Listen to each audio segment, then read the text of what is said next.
दुनिया भर में जियो एक्सप्रेस न्यूज के नाजरीन को अपने न्यूज कास्टर मुजीन हुसैन बिलाल की तरफ से अस्सलाम वालेकुम। खबर शामिल करते हैं जिला मंडी बहाउद्दीन से, जहां डिप्टी कमिश्नर मंडी बहाउद्दीन तारक अली बसरा के अहकामात की रोशनी में additional deputy commissioner revenue Malik Ghazanfar Ali Awan और असिस्टेंट कमिश्नर मलक काशिफ नवाज ने जिला मंडी बहाउद्दीन के नवाही गांव खनाना में पाक फौज के जवान शहीद मुख्तार अहमद की यादगार पर फूलों की चादर और फूलों की पत्तियां निछावर करते हुए कहा कि 6 सितंबर 1965 पाकिस्तान की तारीख का वो दिन है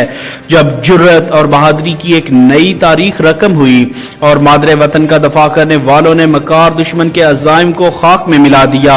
यही वजह है कि पूरी कौम इन तमाम शहीदों, गाजियों, दलेरों और बहादुरों को सलाम पेश करती है। एडिशनल डिप्टी कमिश्नर और असिस्टेंट कमिश्नर ने मज़ार शुहदा पर शुहदा के दर्जात की बुलंदी और मुल्क की सलामती, तरक्की और खुशहाली के लिए दुआ की। बाद अज़ां additional deputy commissioner revenue Malik Ghazanfar Awan और एसी मंडी बहाउद्दीन मलक काशिफ नवाज ने डीसी ऑफिस में पौधा लगाते हुए कहा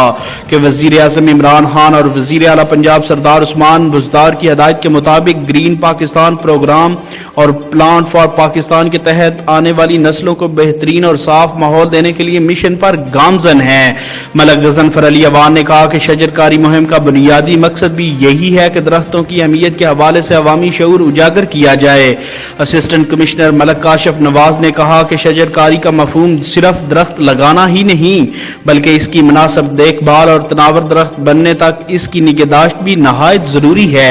कैमरामैन नवीद अफसल चरुंडिया के साथ रिपोर्ट शाहिद सामल, जियो एक्सप्रेस न्यूज मंडी बहाउद्दीन।